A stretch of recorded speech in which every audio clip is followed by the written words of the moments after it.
بسم اللہ الرحمن الرحیم۔ پارہ نمبر 14 سورہ حجر یہاں سے شروع ہو رہی ہے۔ سورہ حجر کی آیت کریمہ 2 میں ربما یود الذین کفروا لو کانوا مسلمین، کفار کی تمنا ذکر کی جا رہی ہے۔ جب قیامت کے دن اللہ تعالیٰ ہر ایک کے اعمال کا حساب و کتاب لیں گے تو ایمان والے جنت میں چلے جائیں گے اور اللہ کے نافرمان لوگ کافر جہنم کی آگ میں چلے جائیں گے۔ تو اس وقت کافر یہ افسوس کریں گے، ہائے کاش ہم بھی اسلام لائے ہوتے تو آج اللہ کی نعمت بھری جنتوں میں ہوتے۔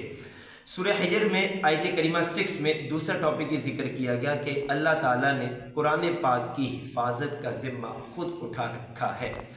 سابقہ آسمانی کتابیں تورات، زبور، انجیل اور اسی طرح جو آسمانی صحائف جو اللہ نے پیغمبروں پر نازل کیے، ان کی حفاظت کی ذمہ داری اللہ نے نہیں لی، لیکن قرآن پاک کی حفاظت کا ذمہ اللہ تعالیٰ نے خود اٹھایا ہوا ہے۔ پھر اس کے بعد آیت کریمہ 26 میں اللہ تعالیٰ نے ایک اور ٹاپک ذکر کیا، حضرت آدم علیہ السلام کی تخلیق کو ذکر کیا کہ بے شک ہم نے انسان کو پیدا کیا من صلصال من حمأ مسنون، کہ ایک بجھتی ہوئی مٹی سے بنایا جو اصل میں ایک سیاہ بودار گارہ تھی۔ اس آیت کریمہ میں انسان کی تخلیق کا ذکر کیا گیا اور آگے جنات کی بھی تخلیق کا ذکر کیا ہے کہ اللہ تعالیٰ نے جب انسان کو اپنی قدرت سے پیدا کیا، دست قدرت سے بنایا، پھر اس کے بعد اللہ تعالیٰ نے انسان کے اندر روح ڈالی۔ جب یہ سب کچھ کرنے کے بعد پھر بھی انسان اللہ تعالیٰ کا ناشکرا ہے۔ پھر اس کے بعد آیت کریمہ ہے 26 آیت کریمہ کے بعد 45 آیت کریمہ میں اللہ تعالیٰ نے اہل جنت کا ذکر کیا ہے کہ کون لوگ ایمان والے نیک اعمال کی شرط پر جنت میں جائیں گے، درجات کی بلندی ملے گی، ایمان ہے تو اللہ تعالیٰ جنت عطا کریں گے۔ پھر اس کے بعد 45 آیت کریمہ میں اللہ تعالیٰ نے جنتیوں کا یوں ذکر کیا کہ جنت والوں کو اللہ تعالیٰ باغات عطا کرے گا، اور 4 قسم کی نہروں کا ذکر تو قرآن پاک میں ہے کہ صاف پانی کی، پاکیزہ شراب کی، اسی طرح پاکیزہ شہد کی، اسی طرح صاف دودھ کی نہریں جنتیوں کو عطا کی جائے گی۔ مختلف قسم کے چشمے اللہ تعالیٰ عطا کرے گا۔ پھر اس کے بعد آیت کریمہ 80 میں اصحاب حجر کا ذکر ہے، وَلَقَدْ كَذَّبَ أَصْحَابُ الْحِجْرِ الْمُرْسَلِينَ، بے شک حجر والوں نے رسولوں کو جھٹلایا۔ یہ حجر دراصل یہاں پر قوم سمود آباد تھی۔ قوم سمود کی طرف سیدنا صالح علیہ السلام پیغمبر بنا کر بھیجے گئے، لیکن اس کے باوجود انہوں نے صالح علیہ السلام کی باتوں کو جھٹلا دیا، جس کا نتیجہ یہ نکلا کہ اللہ تعالیٰ نے ان پر عذاب کو نازل کیا۔ پھر اس کے بعد اللہ تعالیٰ نے فاتحہ کو قرآن عظیم قرار دیا آیت کریمہ 87 میں، وَلَقَدْ آتَيْنَاكَ سَبْعًا مِنَ الْمَثَانِي وَالْقُرْآنِ الْعَظِيمِ، بے شک ہم نے تم کو 7 آیتیں دی جو دہرائی جاتی ہیں، اور عظمت والا قرآن پاک ہے۔ اس کی وجہ یہ ہے کہ پورے قرآن پاک میں اللہ نے جو 6 مضامین ذکر کیے، وہ 6 مضامین سورہ فاتحہ میں موجود ہیں۔ گویا کہ ایک اعتبار سے سورہ فاتحہ بھی قرآن پاک ہے۔ پھر اس کے بعد پارہ نمبر 14 میں سورہ نحل ہے۔ نحل کہتے ہیں شہد کو، چونکہ اس سورت میں شہد کی مکھی کا ذکر کیا جا رہا ہے، اسی وجہ سے سورت کا نام رکھا گیا سورہ نحل۔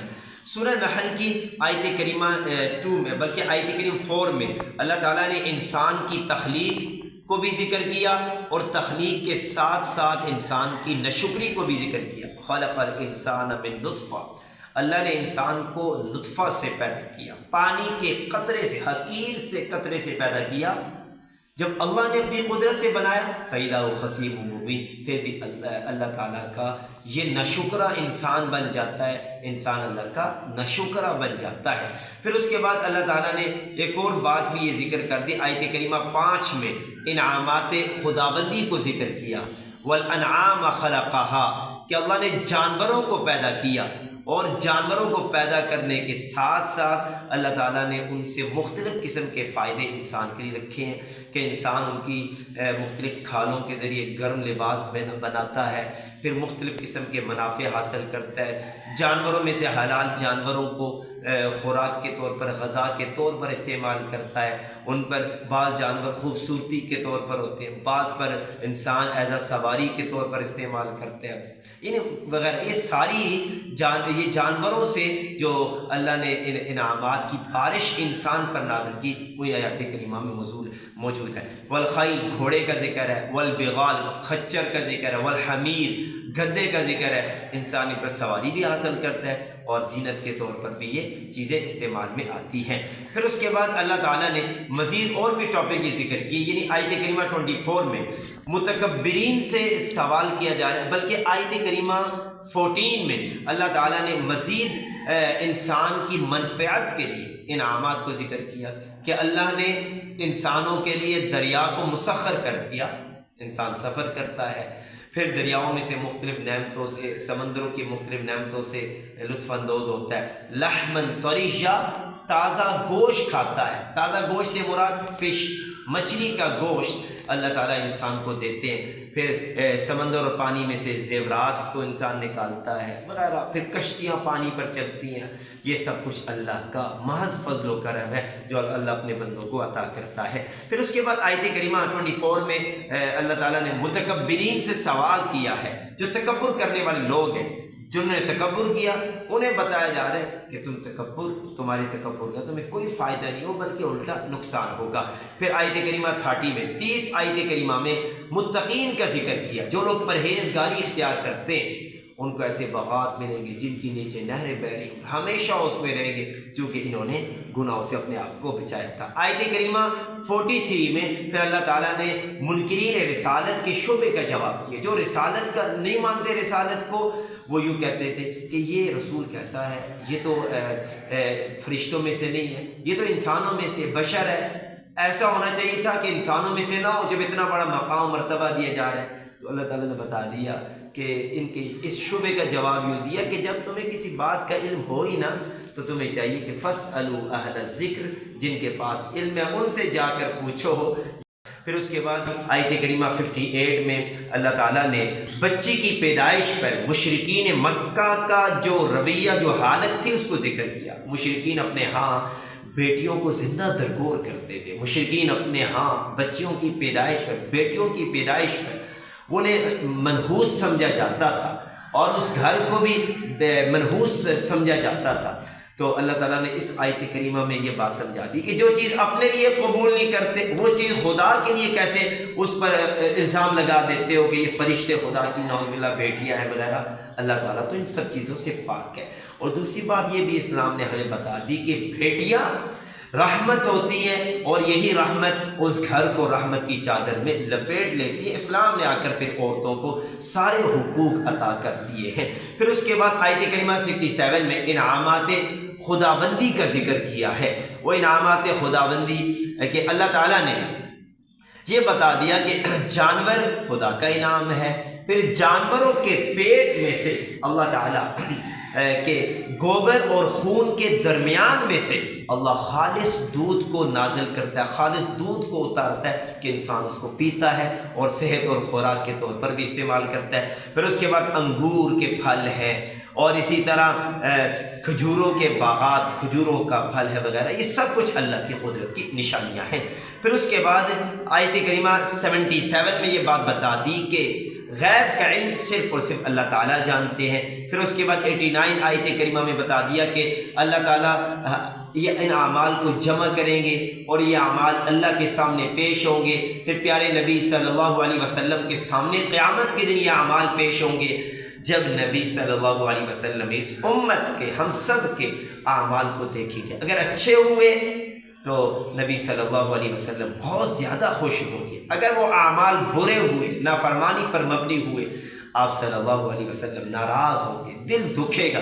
لیکن وہ موقع ایسا ہوگا کہ پیارے نبی صلی اللہ علیہ وسلم اس امت کے گناہگاروں کے حق میں سب سے بڑی سفارش اور شفاعت کریں گے. یہ اللہ تعالیٰ یہ اعزاز عطا کریں گے. پھر اس کے بعد قرآن کریم کی سب سے جامع آیت کریمہ 90 آیت کریمہ میں کہ اللہ تعالیٰ نے حکم دیا ان اللہ یأمر بالعدل والاحسان وایتاء ذی القربی. 3 کاموں کا حکم دیا.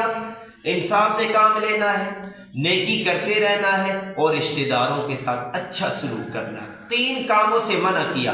وَيَنْهَا عَنِ الْفَحْشَاءِ، بے حیائی نہیں کرنی، بے حیائی کے راستوں سے رکنا ہے، والمنکر، اور ہر بری بات سے بچنا ہے، والبغی، سرکشی، اللہ کی نافرمانی سے بچنا ہے۔ 3 کاموں کا حکم دیا اور 3 کاموں سے منع کیا۔ یہ سب سے جامع آیت کریمہ ہے، اگر ہم اس پر عمل کر لیں تو ہم کامیاب ہو سکتے ہیں۔ پھر اس کے بعد آیت کریمہ 106 میں اسلام کے جو سب سے پہلے اسلام کی گواہی دینے والے پیارے نبی صلی اللہ علیہ وسلم کی نبوت پر سب سے پہلے لبیک کہنے والے حضرات صحابہ کرام رضی اللہ عنہم اجمعین کا ذکر کیا ہے کہ صحابہ کرام رضی اللہ عنہم اجمعین نے کس طرح کفار مکہ کی تکالیف کو سہا۔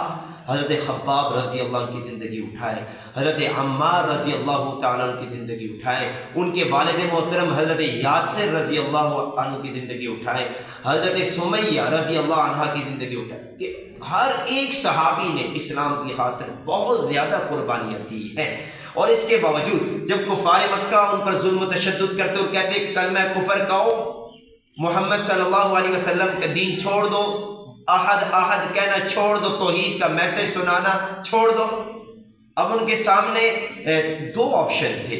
اگر وہ اس رخصت پر عمل کرتے کہ زبان سے کہہ دیتے لیکن دل سے نبی صلی اللہ علیہ وسلم اللہ پر صحیح معنوں میں ایمان لاتے، یہ رخصت پر عمل تھا، لیکن انہوں نے عزیمت پر عمل کیا، کہا کہ ہم کلمہ کفر نہیں کہتے، ہم محمد صلی اللہ علیہ وسلم کا دین نہیں چھوڑتے، ہم اپنی زبان سے کلمہ احد کہتے رہیں گے، یہاں تک کہ ان کو شہید کر دیا گیا، یہاں تک کہ سمیہ رضی اللہ تعالیٰ عنہ کو شہید، اسلام کی سب سے پہلی وہ خاتون عورت ہے کہ جنہیں اسلام کی خاطر سب سے پہلے شہید کیا گیا ہے۔ تو یہ آیت کریمہ اس موضوع کو بھی بڑے واضح انداز سے ذکر کر رہی ہے۔ اور اس کے بعد آیت کریمہ 120 میں ابراہیم علیہ السلام کی دعاؤں کا ذکر ہے۔ ان دعاؤں میں سے ایک دعا بہت پیاری یہ بھی ذکر کی، رب اجعلنی مقیم الصلاۃ ومن ذریتی ربنا وتقبل دعاء ربنا اغفر لی ولوالدی وللمؤمنین یوم یقوم الحساب۔ نماز میں عمومی طور پر باقی دعائیں جو تشہد میں درود شریف پڑھنے کے بعد پڑھی جاتی ہیں، ان دعاؤں میں یہ دعا بھی بڑی ہی جامع دعا ہے، تو کوشش کرنی چاہیے کہ ان دعاؤں کو بھی نماز میں اہتمام کے ساتھ پڑھنا چاہیے کہ انسان اپنے لیے بھی، اپنی اولاد کے لیے بھی، اپنی بخشش کے لیے بھی اللہ کے ہاں قبولیت کی دعا کر رہا ہوتا ہے۔ پھر اس کے بعد پارہ نمبر 14 کے آخر میں دعوت و تبلیغ کے دعوت دین کے 3 طریقے ذکر کر دیے ہیں۔ ان میں سے پہلا طریقہ یہ، جب بھی بات کی جائے تو دلیل کے ساتھ کی جائے۔ دوسرا یہ طریقہ بتا دیا کہ جب بھی بات کی جائے تو فضائل ذکر کیے جائے، ترغیب دی جائے، موٹیویٹ کیا جائے سوسائٹی و معاشرے کو، بھئی اس چیز کی یہ فضیلت ہے، نماز کی یہ فضیلت ہے وغیرہ۔ بھئی نبی جو لوگ ایمان لائیں گے، جو نبی صلی اللہ علیہ وسلم پر درود و سلام کی کثرت کریں گے، کل قیامت کے دن نبی صلی اللہ علیہ وسلم خوش ہوں گے، وہ نبی صلی اللہ علیہ وسلم کے قریب ہوں گے۔ جب ایسے فضائل جب بتائیں گے اس معاشرے سوسائٹی کو، تو پھر ہم مزید اتباع محمدی صلی اللہ علیہ وسلم میں آگے بڑھتے ہوئے محبت اور عشق کی وادیوں میں آگے بڑھتے چلے جائیں گے۔ اور تیسری بات یہ بتا دی دعوت و تبلیغ اور دین کے حوالے سے کہ یہ شبہات کوئی بھی پیش کرے تو ان شبہات کا ازالہ کرنا ہے، اچھے طریقے کے ساتھ ان شبہات کو رد کرنا ہے۔ اللہ تعالیٰ ان آیات کریمہ کو سمجھ کر صحیح معنوں میں ہم سب کو عمل پیرا ہونے کی توفیق عطا فرمائے۔